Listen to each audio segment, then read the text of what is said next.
নির্বাচনী ইশতেহার ঘোষণার মঞ্চে চেয়ার বসানোকে কেন্দ্র করে যে সংঘর্ষ তা শেষ পর্যন্ত কেড়ে নিল এক জামায়াত নেতার প্রাণ।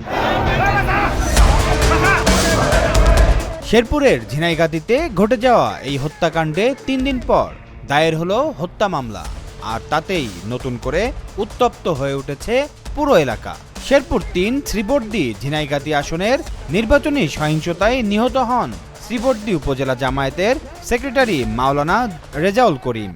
নিরঙ্কুশভাবে জয় করার মধ্য দিয়ে রেজাউল ভাইয়ের রক্তের বদলা নিতে চায়।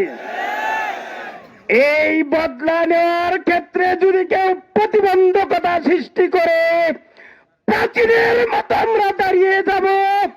শত শত রেজাউল ভাইয়ের মতো রক্ত দেওয়ার মতো আমরা রাজপথে জীবন দেওয়ার মতো প্রস্তুতি নিব। শুক্রবার দিবাগত রাতে ঝিনাইগাতী থানায় নিহতের স্ত্রী মার্জিয়া বাদী হয়ে হত্যা মামলাটি দায়ের করেন।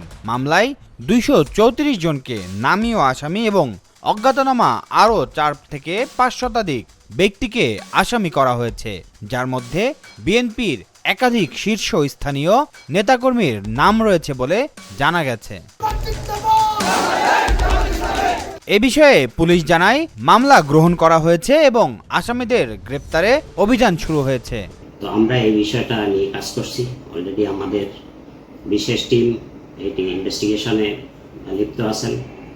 আমরা ডিটেক্ট করছি যে কে কে এই অপরাধের সঙ্গে যুক্ত। ওখানে হয়তো অনেক লোক ছিল, কিন্তু সবাই কিন্তু আবার অপরাধে জড়িত না। এর ভিতরে কেউ কেউ অপরাধে জড়িত। আমরা তাদের তথ্য সংগ্রহ করছি, তাদের ফুটেজ বিশ্লেষণ করছি এবং অন্যান্য তথ্য প্রমাণের ভিত্তিতে আমরা ইনভেস্টিগেশনের পর্যায়ে আছে। যে কোনো টাইমে মামলা রুজু হবে এবং যারা জড়িত শুধু তাদেরকেই আইনের আওতায় আনা হবে। নির্বাচনী অনুষ্ঠানে এমন সহিংসতা কোনোভাবেই মেনে নেওয়া যায় না। আমরা দোষীদের দৃষ্টান্তমূলক শাস্তি চাই বলে দাবি করেন স্থানীয়রা। কাছে আমার মূল দাবিটা আসলে এটাই, লেভেল প্লেইং ফিল্ড আমরা তৈরি চাই। এর আগের মতো আমরা চাই না। এর আগের যে ইলেকশনগুলো হয়েছে ভুয়া ইলেকশন, আমরা আসলে চাইতেছিলাম এবার সুষ্ঠু ইলেকশন হবে।